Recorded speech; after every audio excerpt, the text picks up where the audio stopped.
توبہ کرتا ہوں میں اپنے تمام پچھلے گناہوں سے اور ارادہ کرتا ہوں میں کہ آئندہ شریعت پر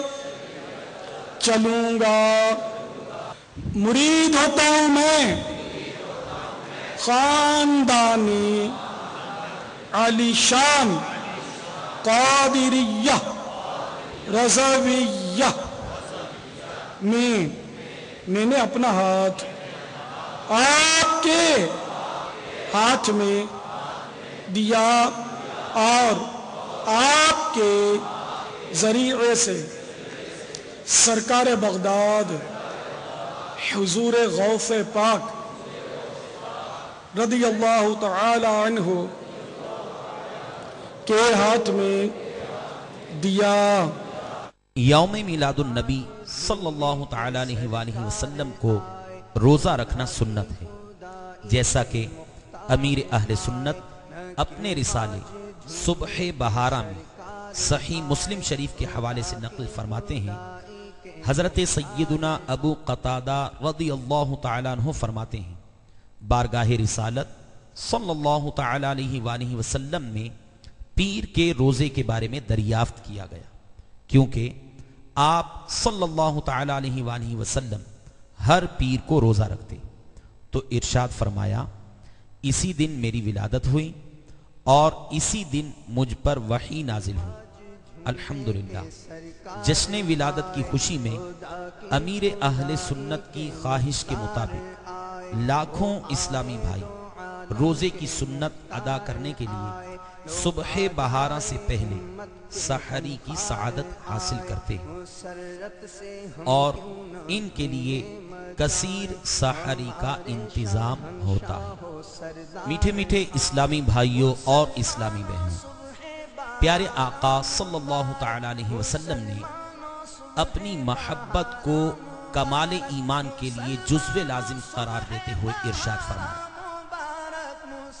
لا یؤمن احدکم حتی اکون احب الیہ من والدہ وولدہ والناس اجمعین، او کما قال علیہ الصلاۃ، یعنی کوئی شخص اس وقت تک مومن نہیں ہو سکتا جب تک میں اس کے نزدیک اس کے ماں باپ، اولاد اور تمام لوگوں سے زیادہ محبوب نہ ہو جاؤں۔ پیارے آقا صلی اللہ تعالی علیہ وآلہ وسلم نے اس فرمان میں جس انداز محبت کے اختیار کرنے کا حکم دیا ہے، صحابہ و تابعین رضوان اللہ تعالی علیہ مجمعین سے لے کر آج تک اولیاء کاملین و عاشقان رحمت للعالمین اس کے عامل نظر آتے ہیں۔ کہیں صدیق اکبر غار میں ان پر جان تک قربان کرنے کے لیے پیش کر دیتے، تو کہیں مولا علی نبی کی نیند پر نماز وار دیتے ہیں، کہیں سیدنا بلال حبشی داستان عشق و محبت رقم کرتے نظر آتے ہیں، تو کہیں اویس قرنی اپنے دانت شہید کر دیتے ہیں، کہیں ملا جامی کو ان کے جذبہ عشق کے باعث مدینہ شریف حاضری سے رکنا پڑتا ہے، تو کہیں امام مالک ادب مدینہ منورہ کی وجہ سے جانور پر سوار نہیں ہوتے، کہیں امام اہل سنت عشق و نسبت رسول کی بنا پر مزدور سید زادے کو پالکی میں سوار کر کے کندھوں پر اٹھا لیتے ہیں۔ الغرض ہر دور میں عشاق کے عشق رسول کے اپنے اپنے انداز ہیں، چنانچہ شیخ طریقت امیر اہل سنت کے عشق رسول کے انداز بھی بہت منفرد ہے۔ یہ تمام امیر اہل سنت کے عشق رسول اور تقوی و پرہیزگاری کی برکات ہیں کہ لاکھوں بے نمازی بن گئے، فیشن کے دل دادا سنتوں کے متوالے بن گئے، لندن و پیرس کے سپنے دیکھنے والے مدینے کے دیوانے بن گئے۔ جس طرح اسلامی بھائیوں میں مدنی انقلاب برپا ہوا، اسی طرح لاکھوں اسلامی بہنیں جو بے پردگی، فیشن پرستی اور طرح طرح کے گناہوں کا شکار تھیں، وہ نہ صرف پردہ دار بن گئیں بلکہ قرآن و سنت کے مطابق زندگیاں گزارنے والی بن گئیں، اور آپ کی نگاہ کرم سے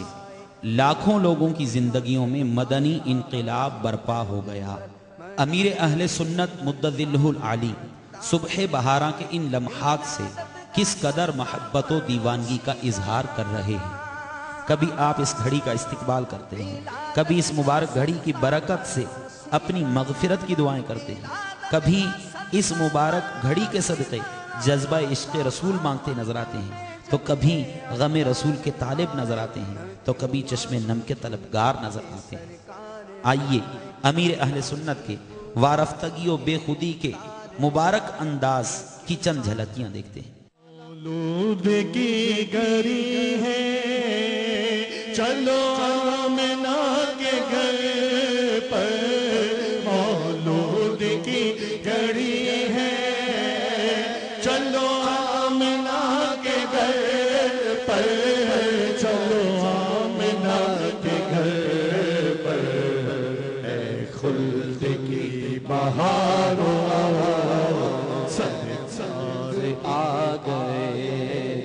جو مانگنا ہے مانگو، جو لینا ہے وہ لے لو، جو مانگنا ہے مانگو، جو لینا ہے وہ لے لو، جو مانگنا ہے مانگو، جو لینا ہے وہ لے لو، مانگ لو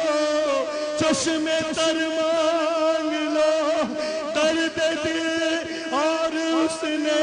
نظر مانگ لو، پیار آقا کے شہر میں گھر مانگ لو، مانگنے کا مزہ آج کی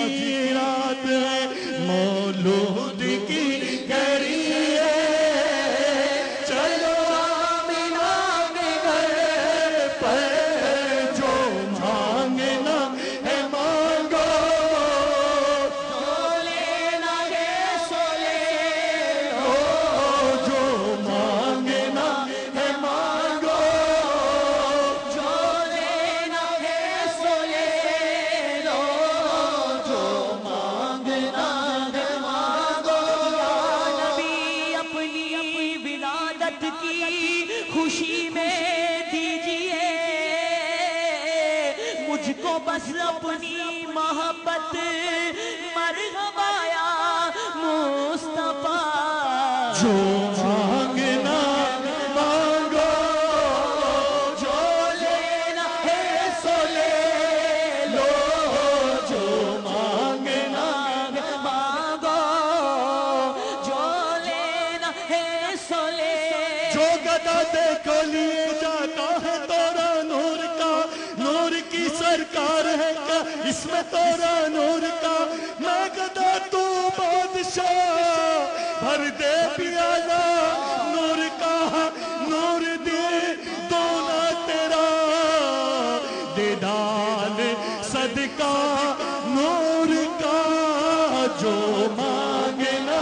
ہے مانگو، جو لینا ہے سو لے لو، مانگیں گے مانگے جائیں گے، منہ مانگی پائیں گے، سرکار میں نہ ظاہر نہ حاجت اگر کی ہے، جو مانگنا ہے مانگو، جو لینا ہے سو لے لو، جو مانگنا ہے مانگو، جو لینا ہے سو لے لو، منگتے ہیں کرم ان کا صدا مانگ رہے ہیں، دن رات مدینے کی دعا مانگ رہے ہیں، اے درد محبت ابھی کچھ اور فضو